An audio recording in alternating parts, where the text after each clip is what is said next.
Everything that you do affects everything around you. It's the people that are reporting to you, the family you care for, and even the friends around you. Like, everybody experiences you in whatever way you're showing up in that moment. And if we set the boundaries right, we can show up in the best version of ourselves. You have the right boundaries in place, you create the right structure, you can show up in the best version of yourself in all these domains. And when you violate those boundaries, that's when there's somebody in that spectrum that's going to suffer. We could be very hard on ourselves, but there's a reason for that, and that is because we should be doing better. So do better is, I mean, like, honestly, if I had to like be one takeaway from this whole conversation, like, what is the one key for me? It's figure out what those boundaries are and just set them and stick to them. If you're going to be successful at most things, like, you need to bring your full self to your job and to your work. It needs to be like an authentic self. And I think in today's world, we're looking for things to connect over. Like, there's so much out there that divides people, like, intentionally for political reasons or profit reasons, that there's at least a yearning for commonality and coming together.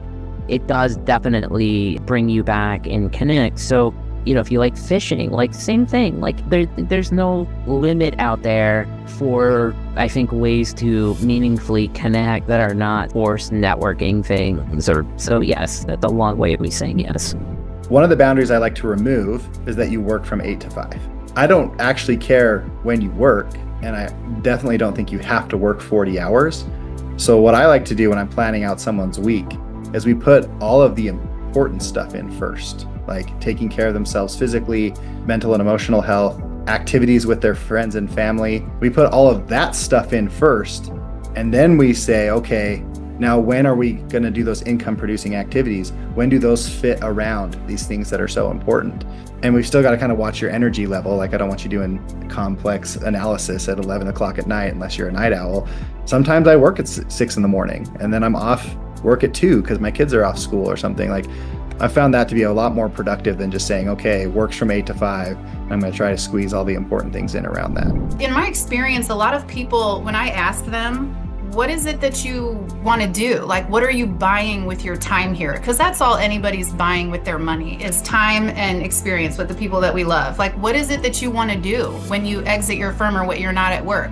And so often I think that we're so hyper-focused on the business or the life or just today and this week that a lot of people don't actually take the time to say, I want to do this with my life. Either that or I'll get a generic answer like, well, I want to travel. Like, it's almost like the answers that they're supposed to say, right? And so I think that that's a good place to start, is like, what do you even want to do? What does that look like? Because there's a price tag that we can pin to any story that anybody can give me on what they want to do with their time. I really believe that a good podcast, especially if you're business to business, or maybe you're high ticket, choosing to do something more memorable and unique with your ideal referral partner. The idea of having a podcast where you can have guests on, what if that's a business development activity?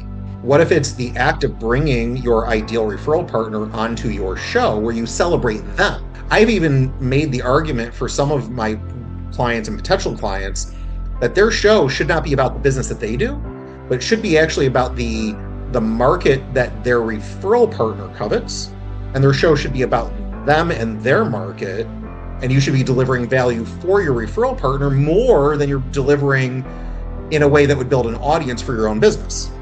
Wouldn't it make a lot of sense to give your guests such a place of honor that the entire audience that you're building is actually for your guest and not for yourself? What do you do with the podcast afterwards?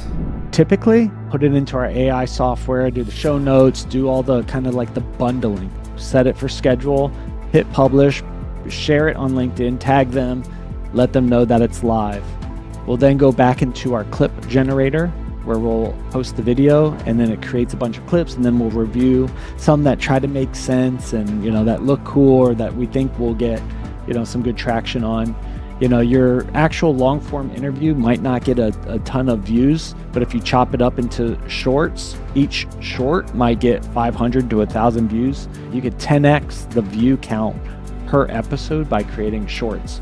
So we typically do that, and then on the deal side, we'll put them into the CRM. Well, we put the notes in there to know what they're looking for and how they look for. That you could just copy and paste the transcription, and then go do deals. Find the deals that work for them. Find people that they need to connect with, find value that you could bring them. The interviews where the real value is. What do you focus on? The time I spend is one, maximizing other people around me. I mean, I spend a lot of time mentoring and helping people on my team. And then also people just in the legal community. Like, I definitely spend time talking to new or young law firm owners, who need help in what's possible. What can they do? I mean, you can create a life that is none other if you have the expectation that that is possible. But I want people to come out of law school feeling that it's an honor and a privilege and anything is possible, rather than they're about to step into, a life of stress and hell.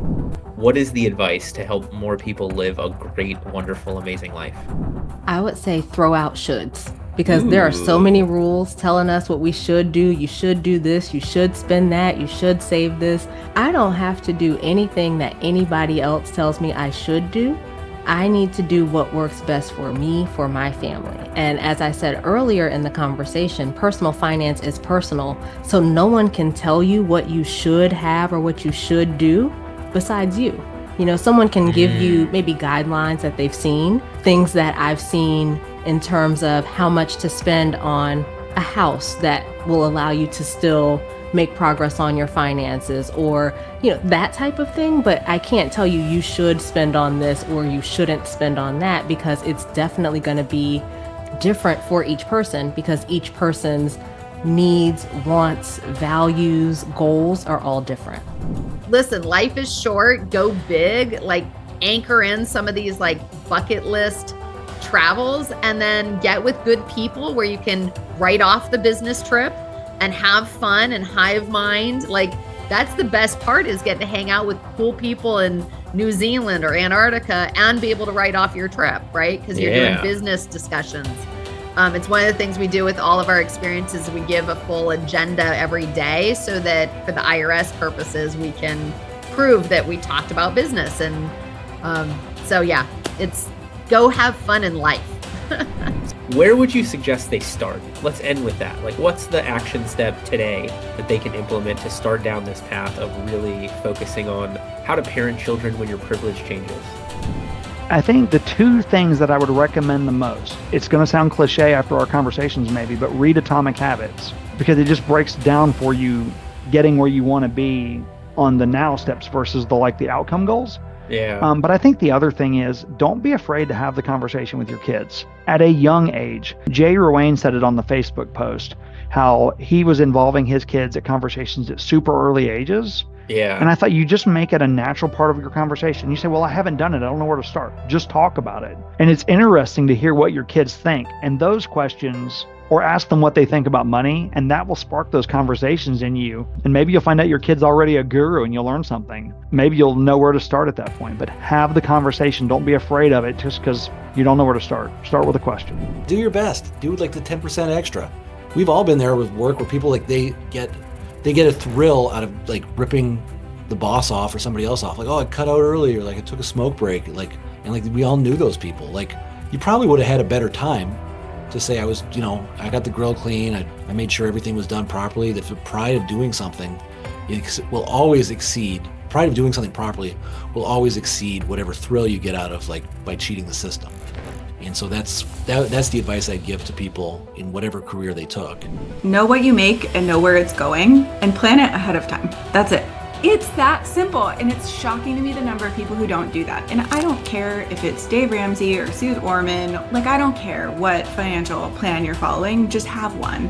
And same thing with business finances. You can be doing profit first, you can be, there's any number of things structures you could be running, but just commit, have one, have a structure, make your own, but know what's coming in, what's going out, and decide ahead of time. So you don't have the kid in the candy store situation where ooh, I've got this clutch of money, let me go deploy it all. Or the opposite of, ooh, there's all this money that came in and I can't spend any of it because what if it never comes back? Right. You gotta spend the money. It's currency, literally the name of it. It's supposed to be moving. Maybe not all of it. Use it, deploy it. It's a tool. If you don't use what you have, you will not get more. What advice would you say to somebody on day one of, I know something's wrong, I need to focus on me? What wisdom do you want to impart to them? There's a great quote that I will butcher as well about comparison being the thief of joy. It's really true. Focusing on what you can focus on, which is yourself. Instead of comparing yourself to somebody else's, the book of life, compare yourself to yourself 5 chapters ago. Like, that's the crazy part to me. In realizing, compare myself to where I set out to be, not the ideal. And I think that's so important. Celebrate where you've gotten and you set your sights on another milestone. And you might be 5 increments. I think it's huge. When you experience the regular reflection of gratitude, something happens inside of you. You're filled with happiness. And so if you can find something to be grateful for every single day as just a starting point. One of my favorite Stoics is Epictetus. I mean, he was a slave, but having that awareness, he still controlled the thoughts of his mind, even as a slave, even imprisoned. That's just so powerful to me. I would start with the gratitude practice. I think that if you start there, you just start thinking about it. Maybe you write it down. Some people do journaling and stuff. If you write down one thing that you're grateful for every single day, you're going to start to feel it and you're going to start to want to do it more. I'm sure you've read the book Die with Zero. Oh, yeah. Wonderful book. So it talks about, buying stuff is the stupidest use of your money, but buying experiences is something that has permanence. And that's so true. So you can buy experiences very cheaply. You don't have to go to Switzerland. Buying experiences can be relatively inexpensive. And for anybody who wants to get the difference between buying stuff and buying experiences and the value of not going crazy and saving money for this imaginary retirement, read the book Die with Zero. Just an absolutely mind-blowing book. We have one life to live, Jordan, right? Let's maximize our happiness. So many people work so hard and they wait so long to start living. By the time they are ready to really experience life, they're 65 and it's too late, right? So let's build a life that gives you optionality today, right? And it gives you freedom and flexibility now. I like a lot of the concepts that come from the FIRE movement, right? Let's live a little bit more simply and more sustainably. If you're a business owner, you can continue working, right? You don't have to be in a rush. You can just take a breath. I think the biggest problem actually with lawyers in particular is that they don't know how to talk. They don't understand that people don't really care. But how do I make it more interesting to people? You have to be able to say things in a way that people care and how it would relate to them. I think less than 1% of lawyers have that skill. And I realize specifically video like TikTok, very unforgiving platform. You need to make people care about you in like half a second or they're scrolling away. So if you don't figure out how to do that, you're done. And how do you do that? Well, you make it important and dramatic. And when you do that, people care a lot more. I don't know, I just have like kind of a dramatic personality or whatever, but I'm just saying you have to be authentic to who you are. I always go back to me at 30 when I had just started the law firm. It's like, you will never have the money in the bank account. It's like, there's never going to be just the right time to start hiring. Nobody's going to give you 60 grand and say, here's the money you need to pay someone for a year. You hire first and then the money comes. Not 10 people, not 20 people. Just hire the one person, free up your time, and you will see the benefits, right? You will stop being your own assistant. You'll start being a lawyer for more of your time, and it'll just start changing your life day one. I think is more replicable, which is you have a business, you put SOPs in practice so that you weren't tethered to an office. I mean, to me, that's a more scalable or replicable concept because there are a lot more things you can do. We have this little world of the intersection for me of referrals to a law firm and clients for Blue Shark and just, innovative business ideas that you get with travel. But when you are, for many people that have a business, it may not be as monetizable with travel, but if you're able to remove the necessity of presence And one of the things I've seen for both organizations as they've developed, forget about travel for work, right? That's why I get on the plane. I can justify it and check a box. But what you did with your year is you basically said, I can put enough stuff in place that I can work from anywhere. You know, the people who become lawyers follow the rules. We do things right. We do what's expected. We succeed within a system. You can't be a lawyer without succeeding within the system. And the system is college, and then it's law school, and then it's the bar. You got to be compliant. You got to be sheep by the time you take the bar. But somehow, in order to be most authentic and I think most successful, you have to turn off being a sheep and figure out like what's most important to me and how do I completely and totally own that and not worry about anything beyond like what is authentic for me and what do I need and what serves me and my family and my clients. And when the floodgates open, the system won't come save you. So if we start now, we're going to be in better shape. I mean, you can use automation to make yourself stand out as more unique because you can make sure that the email that's going out to every single prospective client or new client is uniquely yours, and it's going out every single time the exact same way to that client, whether that's a welcome video that you just shoot once, but now it's going out to every single client automatically. So now that's making you more than unique than your receptionist or intake specialist typing in an email that might be the same, but also might not have your branding voice or might not be giving the clients what they want or make you stand out if they booked 3 other appointments with 3 other free initial consultations with attorneys.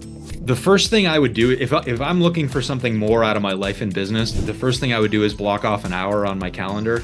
I call it staring out the window time. Shut off your phone, shut off your computer, put all the client work away. Maybe you sit down with a notebook and a journal, but just think. Like, put some effort into just deciding what you want and visualizing what you, that's a little woo-woo, but like just picturing what it can be. The best lawyers do this, right? They sit down and they rehearse in their mind their closing argument, what their trial strategy is going to be, and they think about stuff, but they do it with the case. They don't do it with their own life, right? So I think just spending that time kind of daydreaming, you know, it's tough for lawyers because we're logical and rational and billing our hours, but that would be the biggest takeaway. If they take nothing away from what you said except one thing, what would be the biggest piece of advice you want to give as many business owners as possible when it comes to living a better life? I think it's, what we kind of talked about towards the end here. Know what your why is. Don't just kind of be floating, and know what you're going to. I think goal setting is extremely important. Like you're saying, mindset is so important. Give yourself some credit. Sometimes we get kind of lost in the weeds about, thinking about the future. And sometimes it's good to look back and, man, I've really come really come a long way. And some of the things that you've learned have, you don't have to view them as mistakes. They got you to where you are now. So many of my coaching clients don't take vacation. They just work from other places. And what we're talking about here is like actually enjoying the travel. Mm-hmm. And your body needs, there's different types of rest that we need. Our body needs rest, our mind needs rest, our spirit needs rest. And lawyers, most lawyers are in very stressful environments, and their clients are in very stressful situations, and they transfer that energy over to the lawyer. So it's very important for them to do a reset every once in a while. And if you want to be the very best lawyer you possibly can be, work the most hours, make the most money, have the most clients, you have to look after your own health first. Making sure that you sleep when it's possible, you get some exercise when it's possible, you eat something that doesn't come out of a vending machine when it's possible, then at least you have a little wiggle room for the times when it's not possible. How far can we go? Yeah, it's interesting, especially in this age of AI, because, we could talk about AI, but we have a pretty limited version of AI right now, even though it's super cool and it's super amazing what it's able to do. But even this totally limited version of AI, we're having a really hard time imagining how far this can go, right? And how much this could change society and how much we'll allow it to. We can't even figure out how to deal with the power constraints, the electricity constraints of AI. And we're nowhere close to the idea of AI being self-conscious and able to make decisions that freaking destroy us all, right? And we just can't imagine these scenarios. And so I think one of the interesting things that we have to decide right now as a people is how far can we go? For anybody who hasn't used AI yet, where would you suggest somebody start now? We're in August 2025. I guess if they're attorneys, I would just start with something low rent, like feed them a copy of your resume and tell them to update your resume, or show them a copy of your website and ask them to improve it or make it more searchable. I would start with like low end things like that and just see what it can do. And just start talking to it and feeling at ease with it and just experimenting like that. And then I would do longer things like maybe have it respond to an email. I don't know if this is the case for you, but with me, I talked to it a lot and I was never a dictator. I was always a writer. And so I always wrote things and I never did dictation because my thoughts are all over the place. And when I would do it, it never saved me time because there were all these sentence fragments that had to be cleaned up. But ChatGPT and AI understand that. So I would also practice talking to it because I think we're going to see a lot more of a transition between writing and dictation and speaking. Many psychologists, many counselors, many social workers, family therapists out there often don't have a background in business, don't have a background in it. And business leaders supporting business leaders in that emotional space can often be, from my perspective, I've seen it, can often be better at times because many of my colleagues have no background in entrepreneurship or business development or anything. They haven't even read a business book. So they don't know the language, they don't know the issues, they don't know the things. And so I agree. I think there are many incredible business professionals out there who, become coaches and they're much better in some cases dealing with what the business leader or entrepreneur needs than the psychologist or the counselor or the social worker. How do we empower more business owners to be willing to be mint chocolate chip, to not be so vanilla, to get their personality out there? Like, curious what your thoughts are. The best thing to do would be with your traditional marketing firms. I would, as a business owner, take a step back, look at my marketing, look at my advertising, say if that name, if it didn't say Haskins Law Firm, and I just looked at the copy that was there, or the pictures, or the posts that were made out of this social media account, would I connect as myself? Would I connect with that ad? Would it resonate with me? Would it catch my attention? Would it make me laugh? Would it make me think? Would it make me, contemplate? Would it make me call? So I think that's probably what I would empower business owners to do is, don't just take the first draft of your marketing because the marketing company says this has worked 300 times already.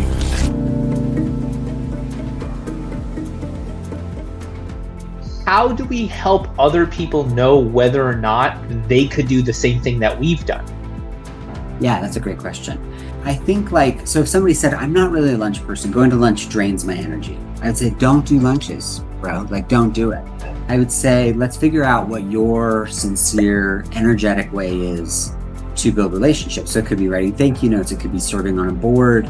It could be sending gifts. It just depends on what gives them energy, because you're just not going to be able to maintain it unless it's something that you enjoy doing. So yeah, I don't have to psych myself up to go to lunches. I look at my calendar in the morning and I see that I've got a 2-hour lunch on my calendar and I'm like, perfect. If ideally, honestly, I would have a breakfast meeting that went until my lunch meeting and then a lunch meeting that went until I went home, and I'd be like, great day. Oh, that's amazing. There we go. What is that first thing that you delegate, or how do you figure out what that first thing is to let go of?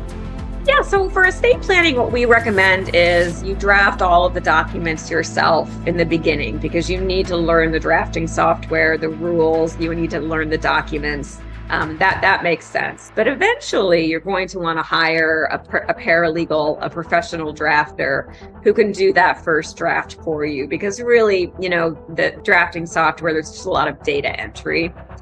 The decisions have been made in the design meeting. The drafting is just kind of putting it all into the software. So that would be the first thing that I would outsource, because, lawyers, we hate it. You get the close, you do everything, and now you've got to draft it. And we kind of put that off forever.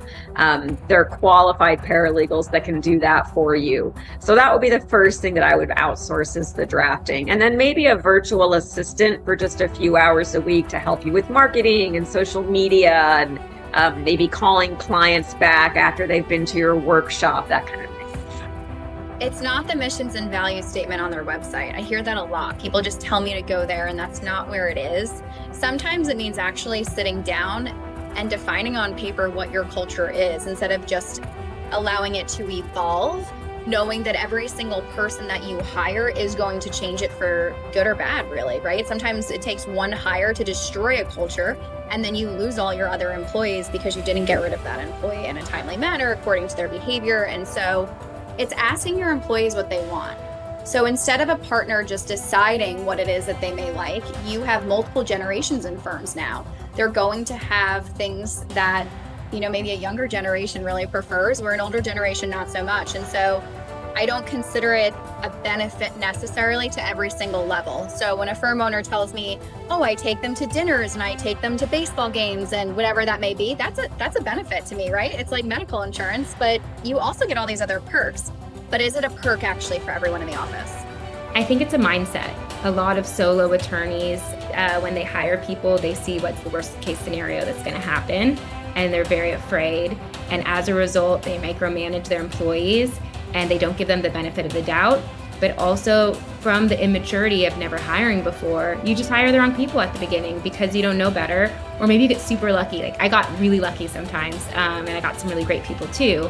But I mean, it's just luck of the draw. And I feel like, especially during your first hires, you put so much of you into how is this person doing? Am I being a good boss? Like they're screwing up so much. Do I let this go? I don't want to be mean, you know, because you haven't really developed not just who you are as a boss, but also what your company stands for, what service standards you're going to maintain. You don't know any of that because you're solo, and it's all about you. And if your company is about who you are and how you are with people, then you don't have service standards. You just have your gut. The truth is, for most of us, the soft skills that I'm talking about is shit that your parents told you to do, right? You go up to somebody, you say hello. You go up to somebody, you shake their hand. You go up to somebody, you use their first name or their last name if you're a kid, whatever. Lawyers seem to forget that. When you meet somebody that's a client of yours, you call them by their name. Hey, Kelly, how you doing? How are you? How's everything? People like to hear their name. I like to hear my name when somebody calls me. So why not do the same? I know exactly which one of my childhood friends is my father's favorite because he said, and I quote, yes, "He's the only one of your friends that always says please and thank you when I drop you off anywhere." And I'm this is 30 years ago at this point, and I can still tell you exactly who it is, and that was why. Yeah, that's really important. It is very important. Soft skills, key. I can tell almost anybody what I think the next steps are for their business and what some things that they should think about. But it takes a hunger. I mean, it takes a desire to actually have those things.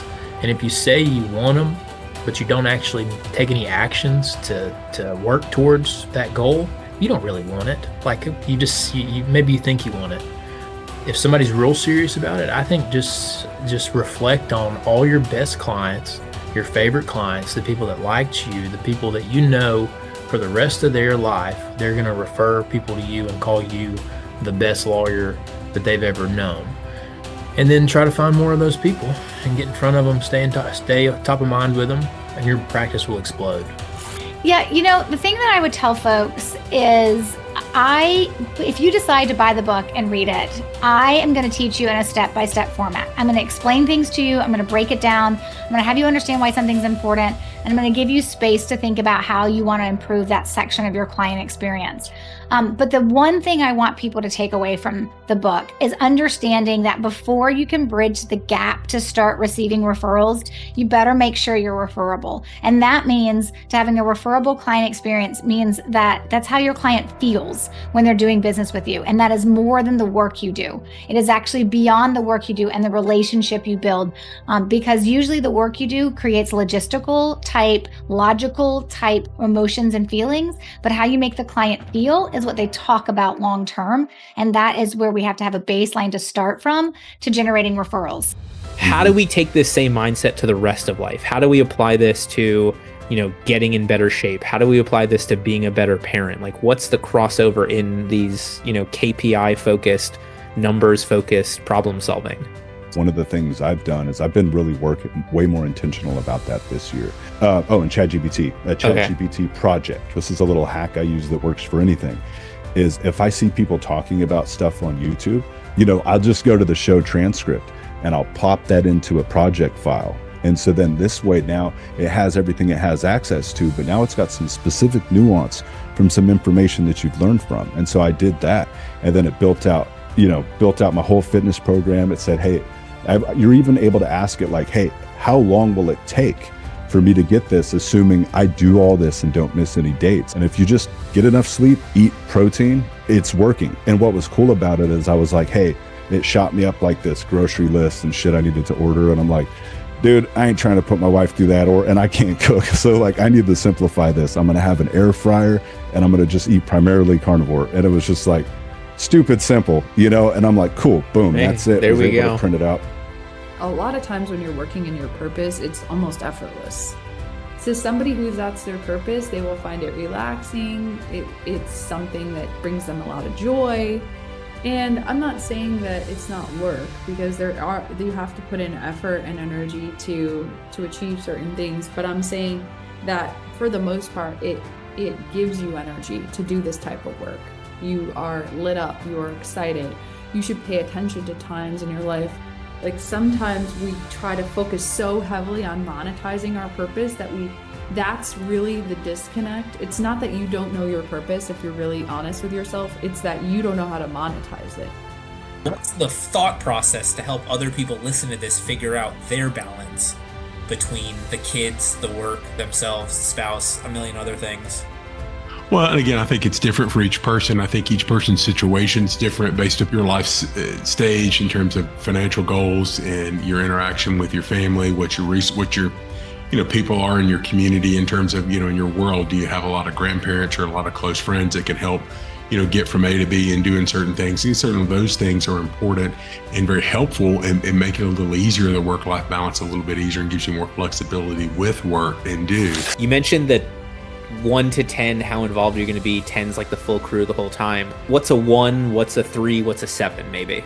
Sure. I think a 1, the bare minimum, if you're not going to waste your time and your money, is creating a way to show up online in one platform, one way that you're going to speak to your personal life. And I do this with clients who are like, okay, I'm just interested in LinkedIn, right?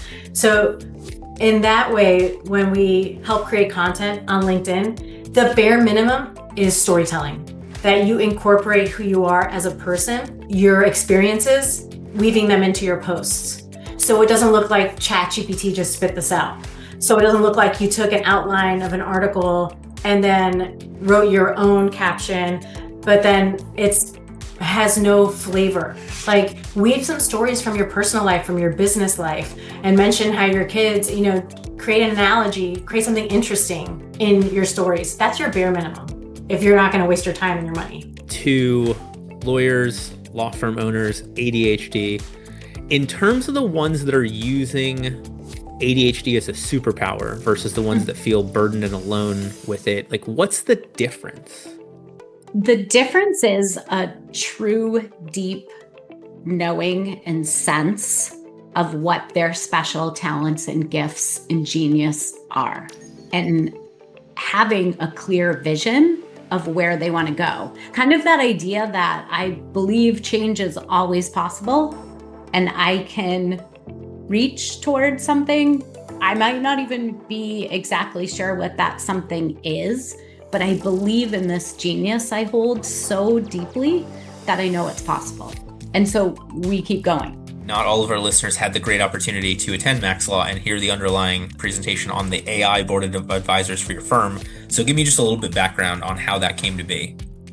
Well, the opportunity to present there was very unexpected. Tyson and Becca asked me to submit a video, and I've always felt that the most growth comes out when you step outside your comfort zone. And when Becca invited me to put together a presentation, I had to say yes, even if I wasn't a practiced public speaker or knew exactly what I was going to talk about. So that was the big first step there. And then when I had the courage to say yes, then it was really just a thought process of, how can I help the most people? How can I be the most vulnerable and the most honest? Because that's where the best learning occurs, and that's where I've learned the most, is when attorneys with more experience than me have been vulnerable and shared the most about their actual experiences, rather than bubble wrapping it or wrapping it up as a Christmas present saying everything's butterflies and bananas out there. When you say take the week off, please be very specific with me for what that means, because Yes. I talk to a lot of clients that went on vacation, and I would argue they worked from somewhere else more than went on vacation. I mean, to be clear, I love the whole digital nomad thing. I will take my laptop and go work from somewhere else, and I will love that experience all day long. But that is not time off. If you are still thinking about work, you're not actually getting any rest. And so when we say we took the week off, it was we did not have any notifications. We did not answer the phone. We did not look at email. We did not just take this one meeting. We were out completely. Normal human definition of off, not lawyer definition of off. Correct. Because the first 3 days, your nervous system is just still coming down. And so you don't even really experience time off. That's why we're still tired on Monday morning.